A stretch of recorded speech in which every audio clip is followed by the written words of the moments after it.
Good afternoon, everyone, and thank you for joining us on the news briefing for July 16th.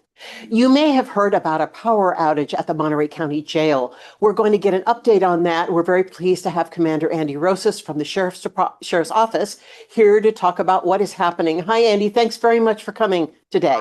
Good morning, Maya. Yes, I'm actually here just to give a brief update on what's going on with the county jail. As you may have heard, there was an incident at the jail. Basically, what happened over the weekend, PG&E notified the Monterey County Sheriff's Office of an issue specifically dealing with the meter that services the Monterey County Jail.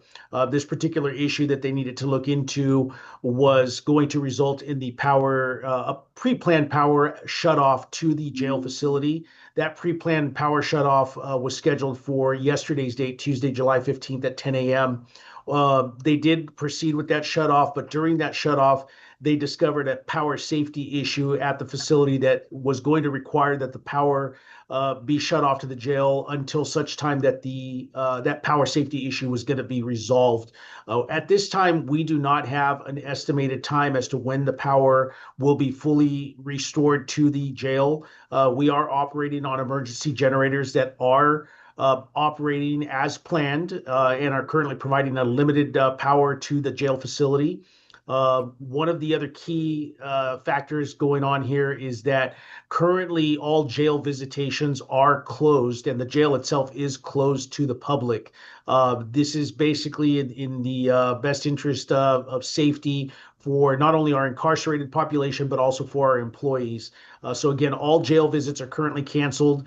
We are evaluating this daily to get to a point where we can get jail visitations back to a regular schedule.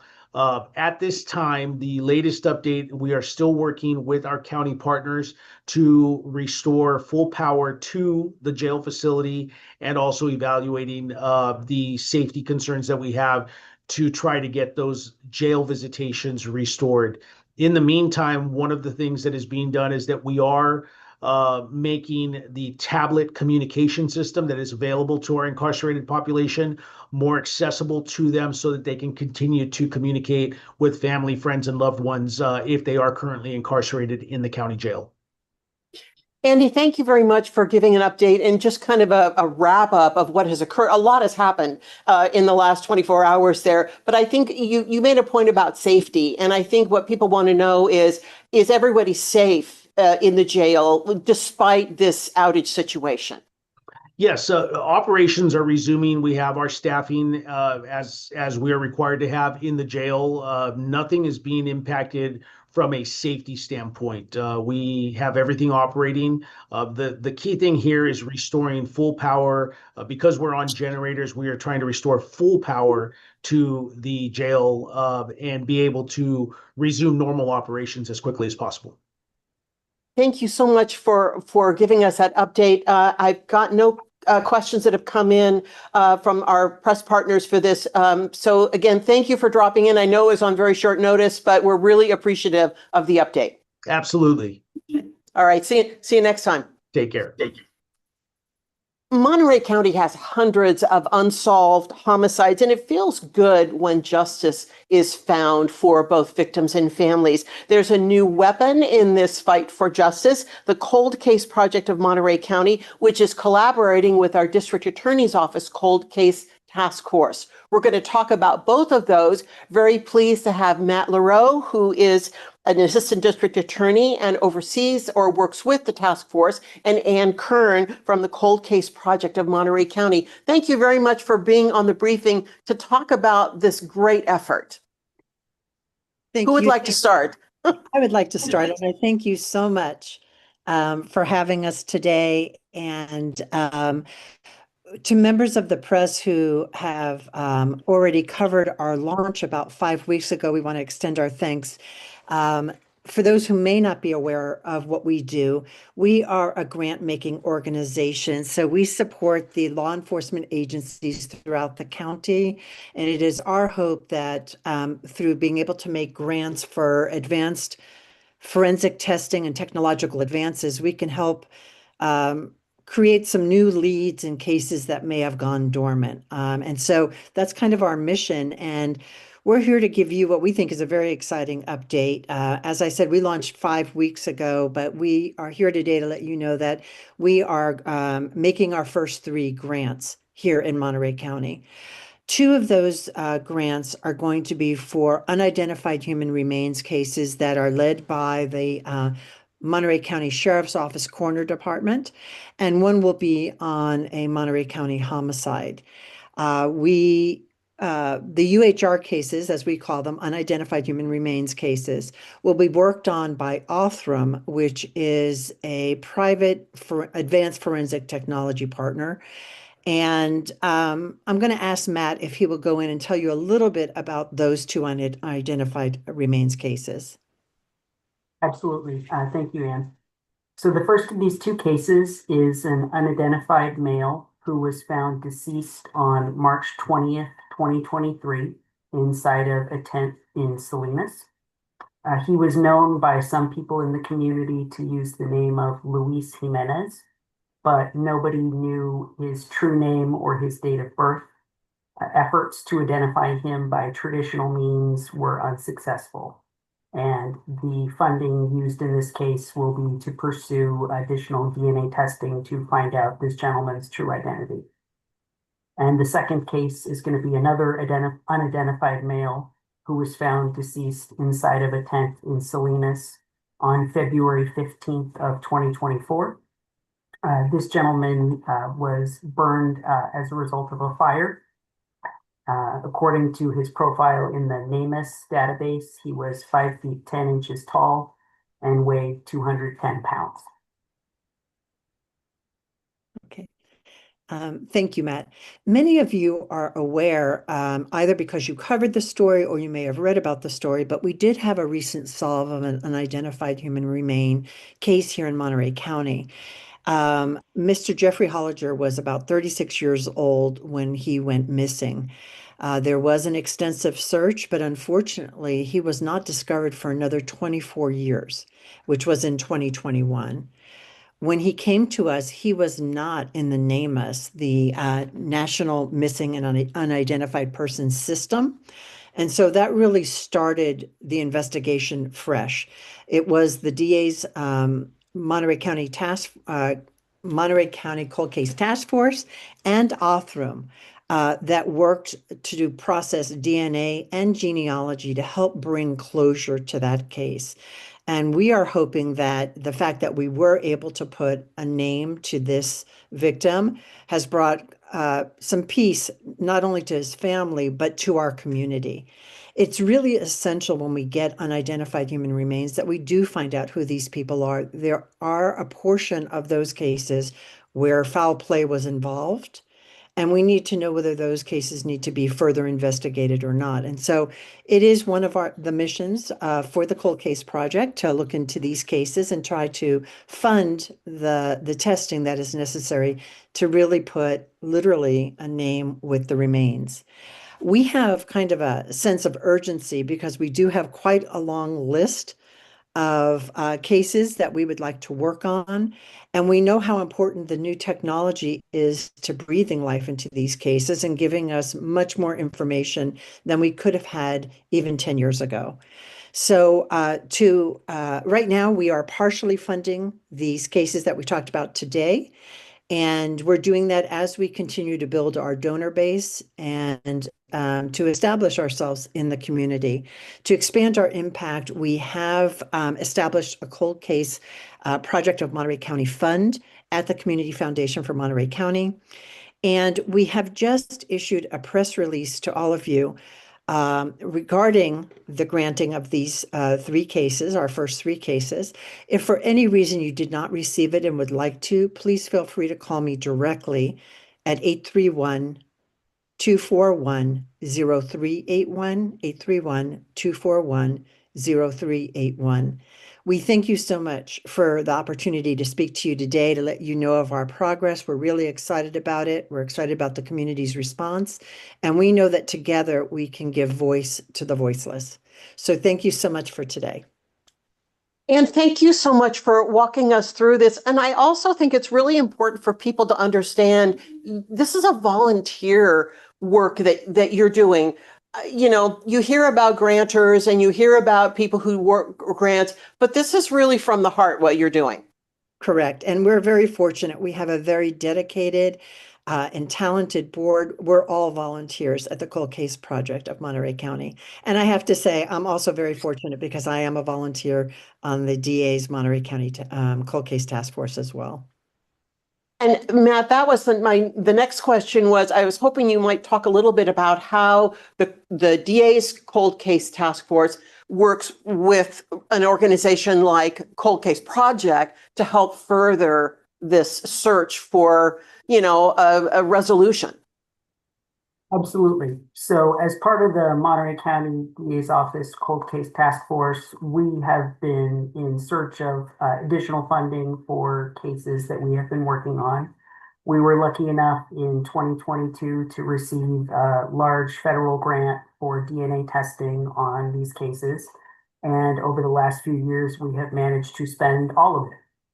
And so now we are pursuing additional funding opportunities, and this is one way that we can make sure that the work that we're doing on our existing cases can continue and that we can pursue additional cases that we have in our pipeline and make sure that we don't turn down any case because we don't have the money to pursue viable investigative leads. And I was hoping both of you might talk about talking with the people left behind with some of these mysteries.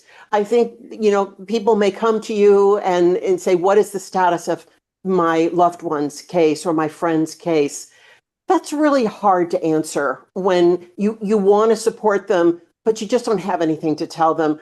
I was wondering if you could talk a little bit about maybe the warmth and compassion that you are able to offer these friends and loved ones. Certainly, it's a tough balance. There are times when you have answers and they're not answers that people necessarily want to hear, which is that there are not updates or that we're not any closer. And there are times when you're able to give them good updates or positive updates that we're closer than we were the last time you talked to them. Oftentimes they just want to listen and be heard and know that someone cares and that someone is actually going to look into it and not just say, thank you, I hear you, and never pick up the file and look at it again. So what we do and what I'm very proud to be able to say that we do is we will hear from people and we will follow up. We will talk to the investigating agency. We will see if they have anyone assigned to the case. If they don't and they're not able to assign someone, we will ask if they will allow us to look at it. And we will see what, if anything, there is still to do on the case and how we can help. Our goal is always to assist the agency in whatever capacity they need us or would like us to assist. And we're happy to do that in any case where we can help. And then one question here, if someone had information that they'd like to share, if someone has a tip that they'd like to share, what's the best way to do that? They can go ahead and contact our chief investigator at the Monterey County District Attorney's Office. His name is Ryan McGurk, and I can get his email in just one second.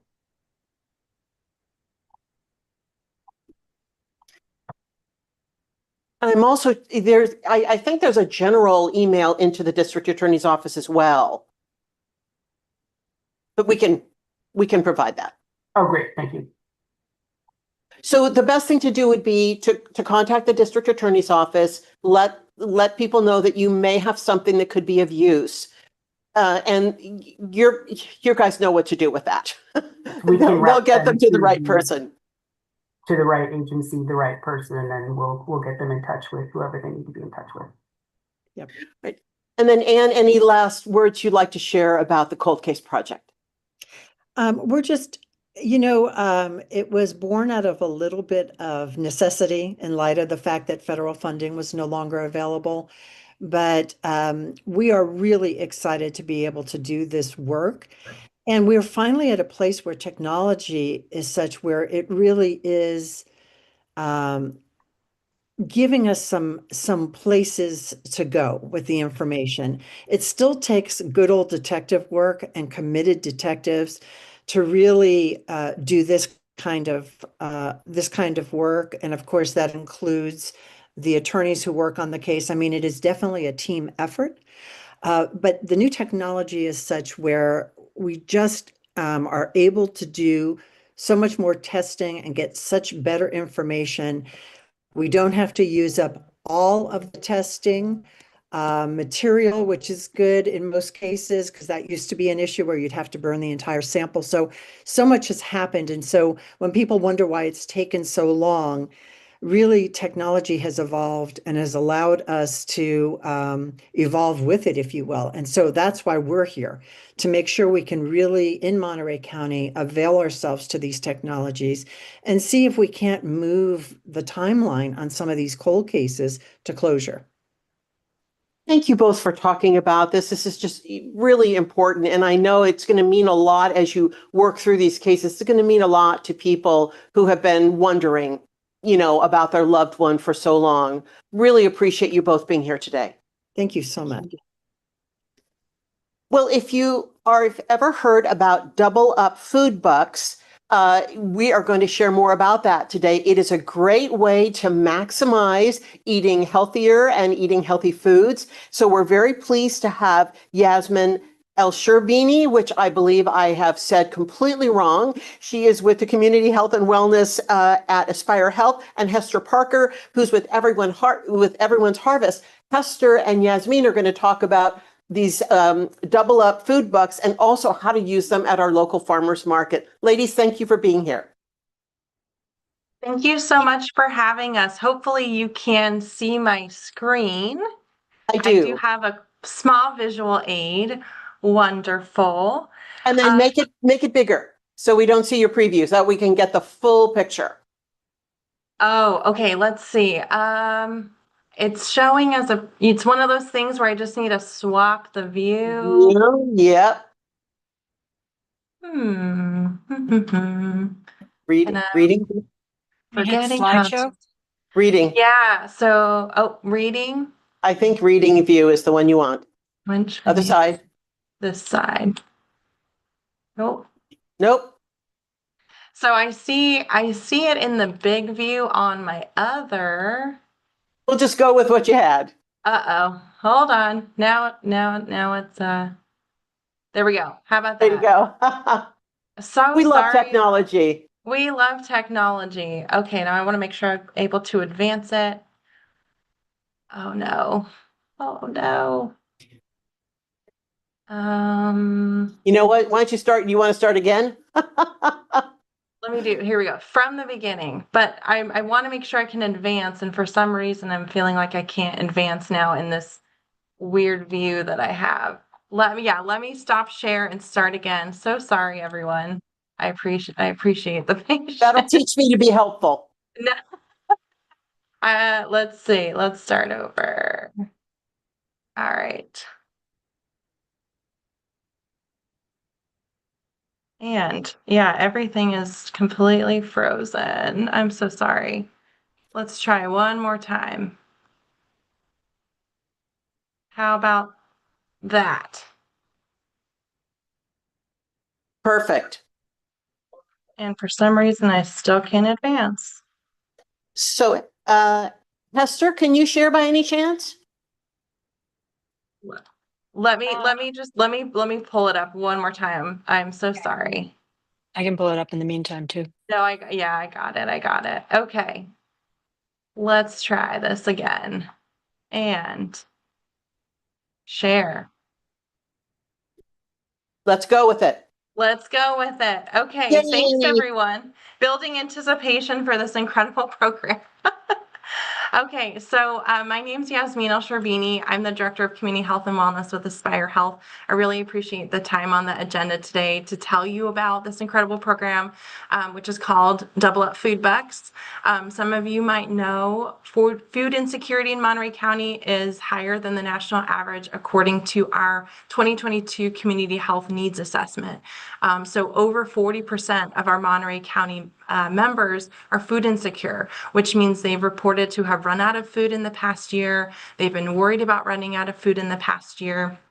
And additionally, 28% of our community find it difficult to find and access fresh fruits and vegetables. So to address this issue, Aspire Health and Blue Zones Project Monterey County partnered together to bring Double Up Food Bucks to Monterey for the first time. It is a national program, but Double Up Food Bucks Monterey County was brought by Aspire Health and Blue Zones Project Monterey with funding in part by the California Department of Food and Agriculture and USDA's National Institute for Food and Agriculture.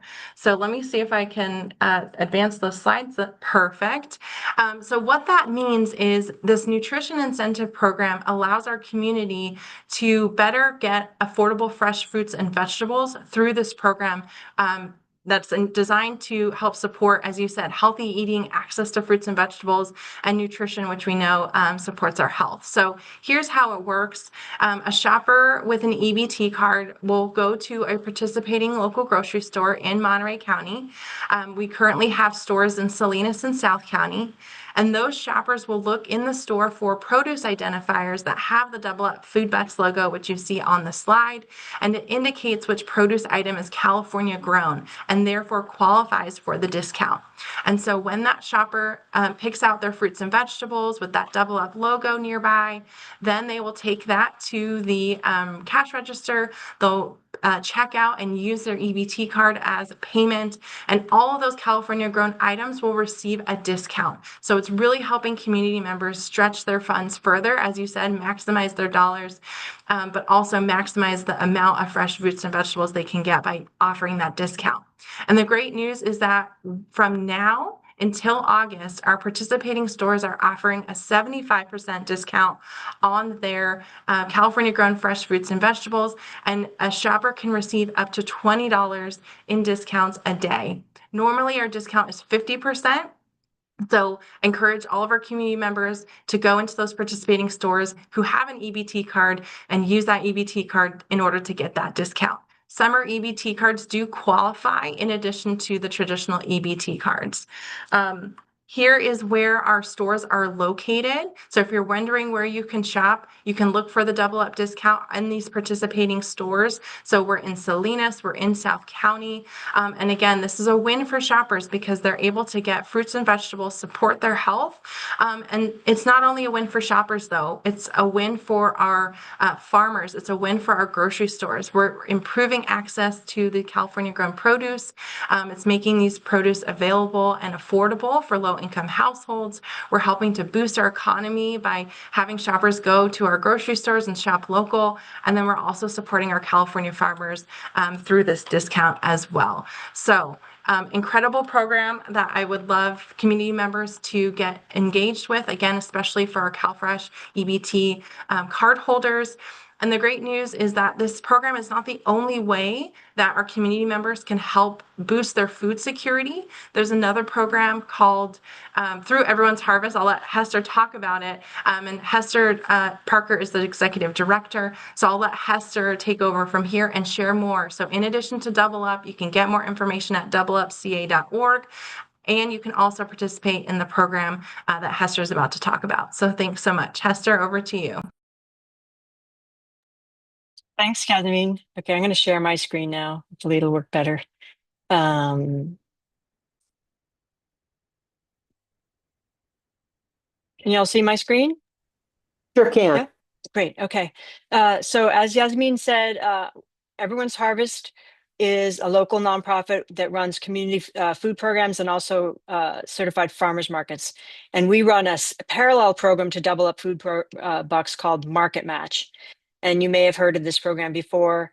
It's not only, we're the only operators of Market Match in Monterey County, but it is also available in other counties in California. And again, I'm the executive director of Everyone's Harvest. Our mission is to provide access to healthy, affordable fruits and vegetables through certified farmers markets and community food programs. And one of those community food programs is Market Match. And that program, the way it works is you go to the farmers market. I'll show all the different farmers markets where it's available. You bring your card. You can also, it's also eligible with Sunbucks. You swipe the card at the market and we give you tokens. And those tokens, so you take out tokens on your card and say you have $5 on your card, you get $5 in tokens to go buy eligible items at the market. And we give you extra money on top of that through Market Match. And I'm going to show you the breakdown. So the way Market Match works is for every dollar that a person spends on their CalFresh benefit card, you may also know it as SNAP or food stamps, they'll get $1.50 more to buy fruits and vegetables at the market. So for instance, if they spend, and we do round up, so we don't give them 50 cents, we give them $1 more. So for instance, if they spend $5 on their card, we match it with $8. So they get a total of $13 to buy fruits and vegetables and eligible CalFresh items. If they spend $15, we match with 23 more for a total of 38. And for instance, with $20, we match an additional 30 for a total of $50. And the max we do daily is for $30 on the card. So if somebody takes out $30 on their card, they will get an extra 45, so $75 worth to go buy anything they want in the market. And these tokens, they never expire. So you can come back a year from now and they're still good. And so that's another important thing to remind everyone is all this money is going back to the farmers who are providing all this wonderful local fruits and vegetables at the markets. And these are the items that people can use to the items that you can buy with your CalFresh benefits. All of these items, so teas and baked goods, hummus, salsa, items that you can take home to prepare, honey, eggs, fruits and vegetables, meat and seafood, dairy, sliced fruit, and then the Market Match tokens, the larger tokens, which are just for fruits and vegetables, which are the match tokens. So for instance, you get $30 of the smaller tokens, and then you get an extra $45 with the larger tokens that are only good for fruits and vegetables. And these are all available at 7 different farmers markets. So we run 6 markets in Monterey County, and we also have a partnership with a market in Castroville, the North County Certified Farmers Market. So those 7 markets on this slide are all where you can use Market Match in the county. So the Alisal market, which is in East Salinas, and the Salinas Valley Health Market, those are both seasonal markets. Everyone's Harvest are year-round markets, are Marina, Pacific Grove, and Seaside, and the Natividad Medical Center, which is actually happening today. And here is just the breakdown of the days of the week that these markets are open. So on Mondays, Pacific Grove is open in the evening from 3 to 7. Tuesdays, Alisal is open at the WIC office in East Salinas, and that's from 11 to 4. Wednesdays, Natividad Medical Center, again, that's open today. It's open from 10 to 2:30, and it's actually open year round now. It used to be a seasonal market. And then Thursdays, we have the Seaside Market, which is an Everyone's Harvest Market that's open from 3 to 7. And then in Castroville, it's open from 2 to 7. And finally, on Fridays, Salinas Valley Health is open seasonally from mid-May to November, and it's open from 11:30 to 4:30. And then Marina, it's on Sundays, and that's open year-round from 10 to 2. And if you have any questions about Market Match, this program, or any of our other programs, you can access information on our website, which is www.everyonesharvest.org, or you can send an email to info@everyonesharvest.org, or call our office number is area code 831-384-6961. And you can follow us on Facebook and Instagram, and I'd be happy to answer any questions. Boy, Hester and Yasmine, thank you for walking us through these incredible programs. I know people who are on a limited budget often think that fresh foods are more expensive, or they feel they can't afford them, or they have to look for cheaper food. I think what these programs are doing is really breaking a barrier down, not only, financially, but in their, people can say, I can afford this. I can afford to eat, make healthier choices. Yep, that's the goal. And then it's going all back to the farmers in the community, which is it's a win-win situation. I don't know if you want me to, should I put my slides in the chat for people to have access to later? I wasn't sure about that. I can do that. I'm going to send them out later to our media partners. Okay. I'm hoping you could talk a little bit about the fact that this is for California. A lot of this is for California fruits and vegetables, and at farmers markets, these are pretty local guys. So it sounds like you've really got the California growers really stepping up and getting behind this idea. We all want to eat local. It's less food in transit. It's fresher when it comes to the table. Talk a little bit about the support that you're getting. Yeah, I can speak for the Double Up Food Bucks side. So as I mentioned, it's a triple win, right? So it's not only supporting our community members and helping stretch their dollar with the discount, but it's also supporting the grocery stores and the farmers who are, wanting to participate in this program. So absolutely, we have partnerships, as I said, in Salinas and South County with our grocery stores, but the growers as well. The grocers and produce managers are working with our local growers to help make sure that they have California grown produce in their stores, so that way their shoppers can get this discount. So it's a beautiful partnership across all of our different organizations to support each other, especially when agriculture is such a huge part of our community. And we have growers that we're working with and planning to work with, down the street in Watsonville, who want to become part of our Double Up Food Bucks program. And it's a beautiful program. We're really excited that we get to offer this to our community and hopefully continue to expand in other stores as well. Hester, did you want to add anything? Yes, I would like to add just our funding sources, because we do have very generous funders who have provided the means for us to provide this match. And the largest funder, well, the Market Match program is a California-wide program, and that is funded in part through the California Department of Food and Agriculture and a USDA grant through the National Institute of Food and Agriculture. And that grant is actually awarded to the Ecology Center up in Berkeley, and they administer the program for all of their partners throughout California. And we are the partner here in Monterey County. I'd also like to say that our additional match, that matches the first $15 of each transaction, each EBT transaction. But we have been able to increase it. We used to have just a dollar for dollar match up to $30 a day. Now it's $1 to $1.50 match to dollar. So, and that we have been allowed to do that through generous funding from the Kaiser Permanente Foundation, the Community Foundation of Monterey County, a small grant from them, the City of Salinas Prevention and Wellness grant program. They gave us a generous grant, the Sierra Club, and the Yellow Brick Road Benefit Shop. So that's how we've been able to create these extra incentives for people to be able to shop affordably at the markets. That you are so fortunate to have that kind of support. And it's just really great to see this information getting out, and that people can see what their options are, and that there are more of them. They're not as limited as they might think that they are. Ladies, thank you so much for being here and talking about these fantastic programs. We just, fingers crossed, we hope that you'll have a run on those Market Match tokens and Double Up Bucks. Thank you. Thank you. And Thank you so much everyone for having us. Thanks everyone for joining us on the news briefing this week. Our next briefing is next week. We'll see you then.